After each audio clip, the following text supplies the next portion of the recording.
愛知県三河地方の南西、碧南市大浜。鎌倉時代から塩や海産物、醤油などの海運で栄えた港があった町です。かつてこの大浜と内陸部をつなぐ大浜街道と呼ばれる道が複数ありました。一つ目は名古屋にある東海道、鳴海宿を目指すルート。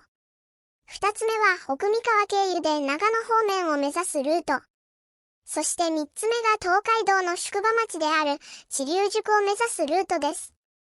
今日はこの知立宿を目指すルートを走ってみたいと思います。ゴールは知立市にある知立神社です。おはようございます。私は今、愛知県碧南市の矢作川の河口に来ています。夏場は水上バイクなどで騒がしいこの川も、この時期は静かなものです。今回はこのチャンネルを始めてから初の三河地方をドライブします。三河ナンバーといえば運転が荒いことで全国に知れ渡っています。しかし普段から尾張と三河を行ったり来たりしている私からすれば、おじっぽ百歩、目くそ鼻くそです。ようこそ、修羅の国へ。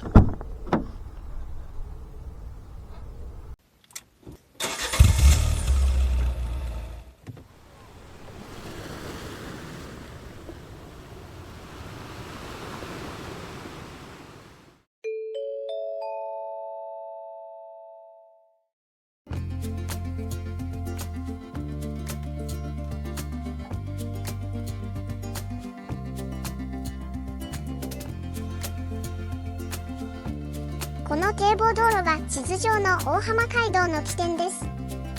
今でこそ周りは埋め立てられていますが、昔はこの辺りに大浜港があったようです。碧南市は三河地方の南西の市です。西側の海沿いには豊田系の工場や火力発電所があり、市の財政に貢献しています。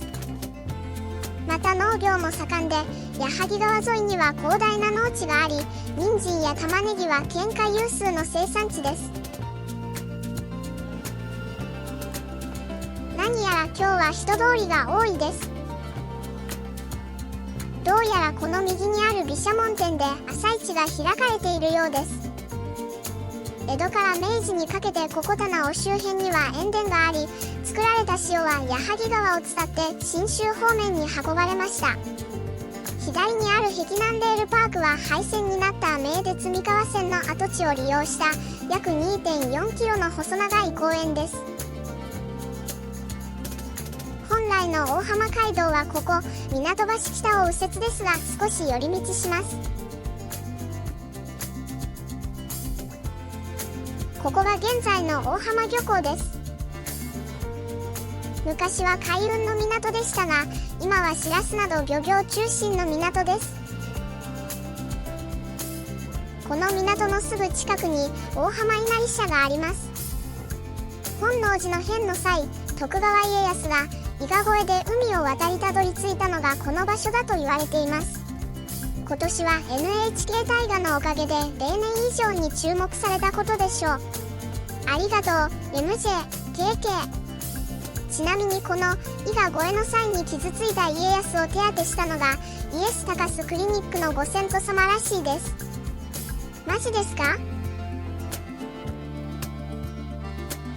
左手に見えてきたのがここのエミリンの醸造所です。ここのエミリンは江戸時代約250年前に創業した老舗の三河みりんのメーカーです。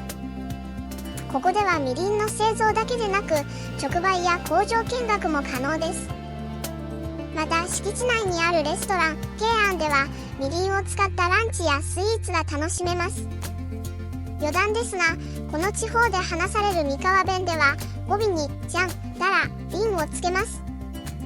なのでみりんを見なさいは三河弁ではみりんをみりんもしくはみりんを見てみりんとなります。みりんのゲシュタルト崩壊が起きますね。碧南市のメインの通りはかつてはこの大浜街道でしたが、現在は名鉄三河線の東側の方が店舗も多く栄えています。新川を渡ります。この川の水源である油ヶ淵は愛知県唯一の自然湖沼です。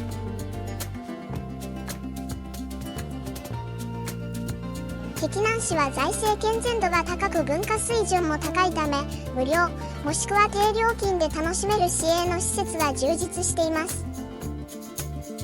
この近くの明石公園も入場無料で全ての乗り物が1回100円で楽しめる子育て世代のお財布に優しい遊園地です。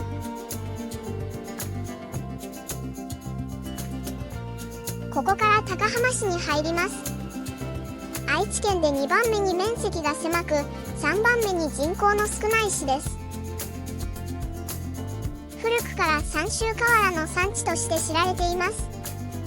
三州瓦はかつてはこの大浜街道を伝い、大浜港から江戸まで運ばれていました。そして昭和のピーク時には全国の瓦の約半分を占めました。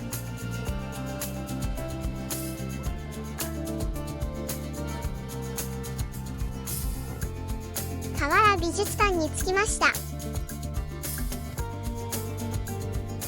瓦美術館は日本で唯一の瓦をテーマにした美術館です。瓦の生産量は年々減少の一途ですが、鬼滅の刃とコラボしたり、高浜市にゆかりのあるエヴァの特別展を開催したりと時代に合わせて試行錯誤しています。今走っている道は鬼道というウォーキングコースの一部でもあります。この鬼道には日本一の大きさの鬼面や、これまた日本一の大きさの銅製の観音像、絹浦観音などいろいろと見どころがあります。一方通行のため左折します。正面に見えるのは春日神社と桜の名所、大山公園です。ここでは毎年おまんと祭りという掛け馬神事が行われます。疾走する馬に人が飛びつくという勇壮な祭りですが、今年は不名誉なことで全国区になりました。ここから本来のルートに戻ります。名鉄三河線を渡ります。この辺りから吉浜地区に入ります。高浜市の郷土料理といえば鶏めしです。この吉浜地区は昔から養鶏が盛んで、鶏めしは背景を使った料理です。鶏めしの有名店魚松で買ってきました。炊き込みご飯ではなく、白米に味付けの具材を混ぜて作ります。甘辛の醤油味でとても美味しかったです。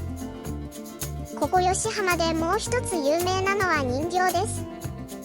現在走っているのは人形小道という散策路です。農業の閑散期に収入を得るために作られたのが始まりで、吉浜人形をはじめ西三河にはいくつか有名店があります。もはや人形とは何かを問われている気もしますが、こういった攻めの姿勢は嫌いではありません。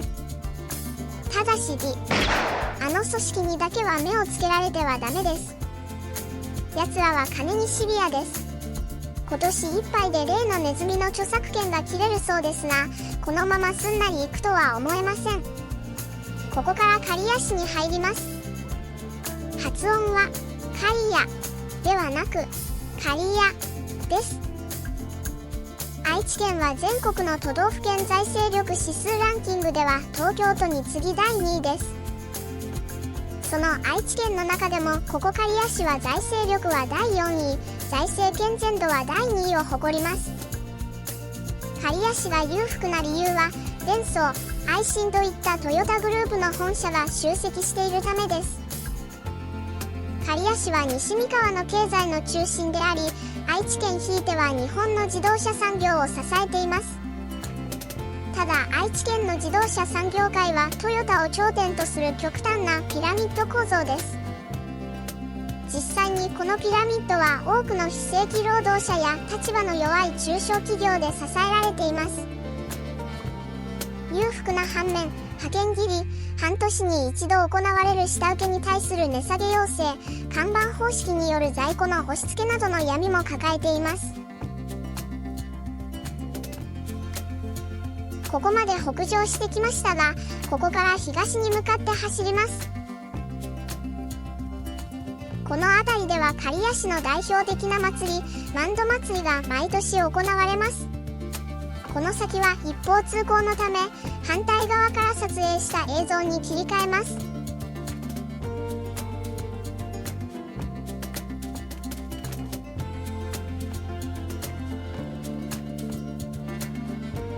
ここから本来の向きに戻ります。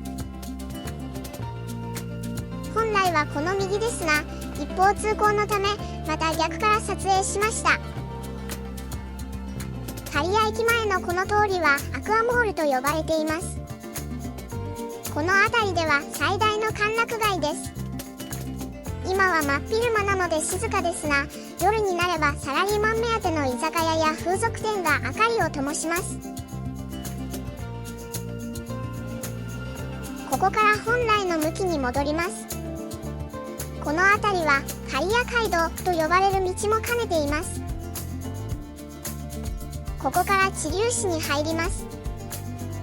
愛知県の中では3番目、高浜市の次に面積の小さな市です。知立市といえば大あん巻きが名物です。特に国道1号線沿いにある藤田屋は有名です。私はあんこが食べられませんが、お土産で買ったら家族はとても喜んでいました。ここから大浜街道は大通りから一本外れた道ですが、車が通れないため回り込みます。ここから大浜街道に戻ります。この辺りは渋滞スポットのため、現在名鉄の高架工事が行われています。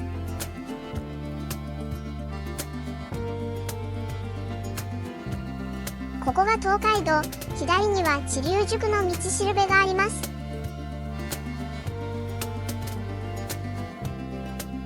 知立宿の本陣の跡です。ゴールの知立神社に向かいます。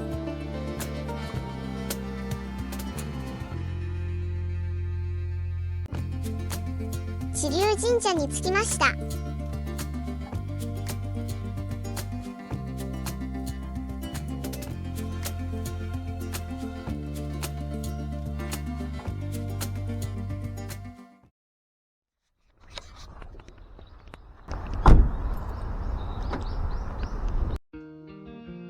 知立神社は慶光天皇の時代に創建された神社で、日本建国の祖と言われる指針を祀っています。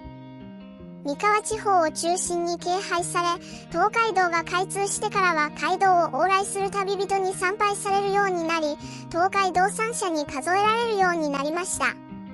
この上池に多くの鯉や船がいたため、宿場町は知立宿と呼ばれるようになったと言われています。池の鯉が人間の娘の身代わりになって片目を交換した片目の鯉の伝説もあります。今日は寒すぎて鯉たちはお休みのようです。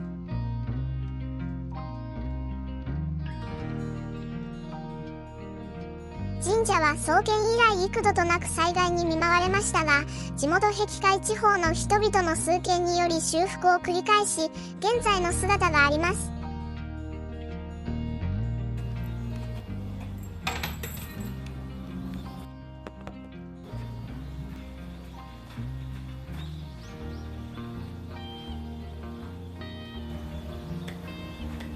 今年も1年ありがとうございました。来年もいい年でありますように。